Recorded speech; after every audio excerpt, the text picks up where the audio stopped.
Assalamu alaikum. Welcome back to Tech and Talk. So this is second episode of Entity Framework Core 5. So in the first episode we have discussed how to create many-to-many relationships without third table, which we call the bridge table. But in some cases हमें ज़रूरत पड़ती है bridge table की. वो क्यों बना कि like if we want to save that एक स्टूडेंट ने किस डेट को कोर्स जो है वो ज्वाइन किया था, वो डेट कहाँ पे सेव करेंगे. तो इस तरह के सिनेरियोज के लिए हमें ब्रिज टेबल की जरूरत पड़ेगी, राइट. तो current many to many relationship की सपोर्ट के साथ हम ब्रिज टेबल कैसे ऐड कर सकते हैं एंट्री फ्रेमवर्क कोड 5 में, तो वो देख लेते हैं. तो मैं इस कमेंटेड कोड को अनकमेंट कर रहा हूँ सबसे पहले, और हमारे ब्रिज टेबल का नाम है स्टूडेंट कोर्स. इसमें से जो आईडी की फील्ड है ये मैंने निकाल दी. तो इसका स्टूडेंट जो है इस स्टूडेंट एंटिटी को प्रेजेंट कर रहा है और कोर्स जो है इस कोर्स को प्रेजेंट कर रहा है. इसमें प्रॉपर्टी डालते हैं जिसकी वजह से हमें इस ब्रिज टेबल की जरूरत पड़ी, जो कि होगी date time, let's name it joint date, right. और इसको हम इंपोर्ट डालते हैं, राइट. सो ये हमारा ब्रिज टेबल बन गया. अब इसको कॉन्फ़िगर कैसे करते हैं, ये एक और नेक्स्ट स्टेप है. बट बिफोर दैट इस ब्रिज टेबल का जो रेफरेंस है एज अ नेविगेशन प्रॉपर्टी, वो हमें इन दोनों एंटिटीज में डालना है. जैसे एंटिटी फ्रेमवर्क कोर 5 से पहले हम करते थे, same in the same way. तो student course and student courses, और सेम मैं कॉपी करता हूँ यहाँ से और यहाँ पे हम ऐड कर देते हैं, राइट. तो अब इसमें खास बात क्या है कि हमें एंटिटी फ्रेमवर्क कोर 5 के अंदर कोर्सेज डायरेक्टली भी पड़े हुए हैं. Means if you want to access student S dot courses तो वो भी एक्सेसिबल होंगे, और student S dot student courses dot course तो वो भी एक्सेसिबल होंगे, राइट. तो जो थर्ड स्टेप है वो हमारा है कि जी हमने इसको कॉन्फ़िगर करना है इसके on let me override on creating method, और इसमें बेसिकली हमें इसको कॉन्फ़िगर करना है, राइट. तो उसके लिए हम कहेंगे कि जी मॉडल बिल्डर डॉट, और यहाँ पे हम कहेंगे जी हमारी entity should be student, right. और इसको हम कहते हैं dot has many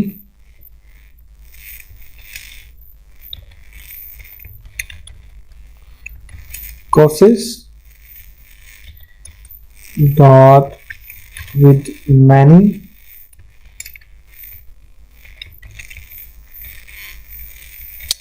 students, right. ये तो हो गया जो कि नॉर्मली अभी ऑलरेडी कॉन्फ़िगर्ड हुआ था, राइट. तो नेक्स्ट जो लाइन है वो डिसाइड करेगी कि ब्रिज टेबल कैसे कॉन्फ़िगर हो रहा है यूजिंग एंटिटी, और हम यहाँ बताएंगे कि ब्रिज टेबल का नाम क्या है. वो है हमारा जी स्टूडेंट कोर्स, और इसके अंदर भी हम कह देंगे कि like j is equal to greater than j dot has 1, right. And यहाँ पे हम कह देते हैं कि जी like x is equal to greater than x dot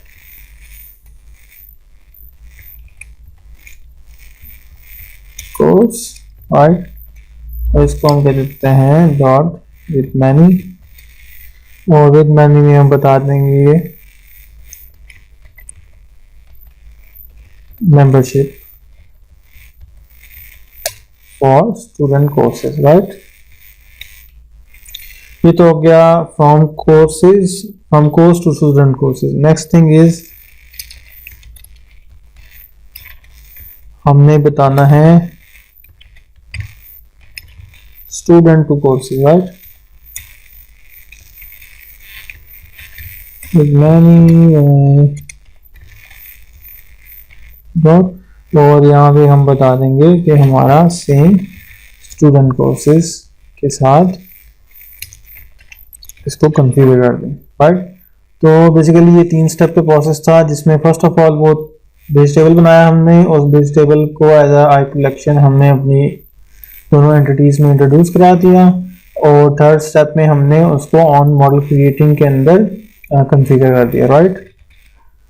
और अब program.cs में आए तो ये जो क्यूरी है ये एज इट इज चलनी चाहिए, क्योंकि स्टूडेंट्स डायरेक्टली कोर्स को एक्सेस कर सकते हैं।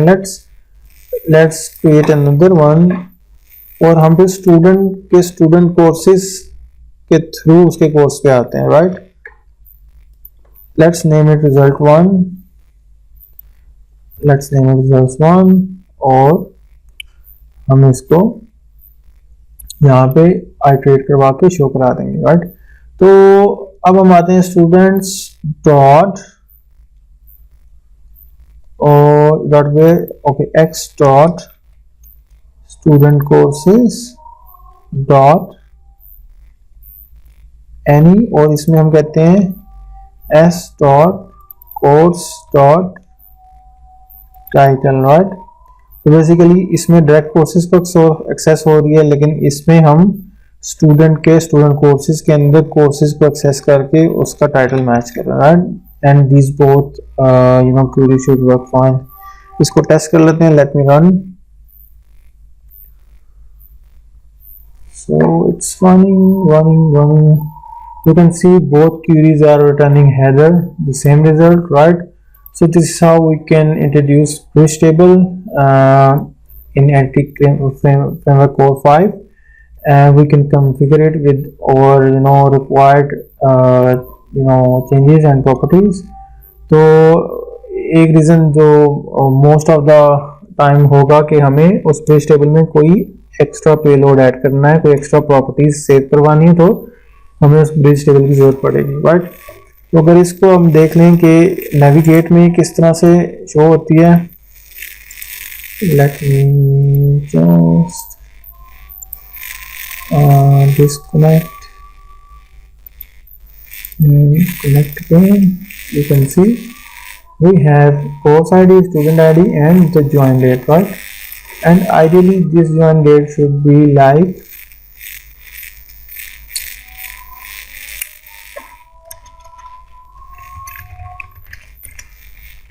now let's say whenever we are creating a record, it should be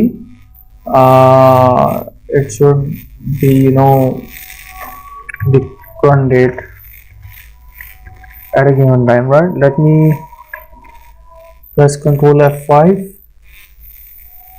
right? Same results, but let's open Navigate, and we have the school DB here. Right now you can see that we have student courses and we have proper dates for both of these courses, right? So this is how we can add a bridge table and we can control it, and that's all for many to many additional scenario, right? In next episode we will see some additional features from Entity Framework Core 5, and till then, goodbye.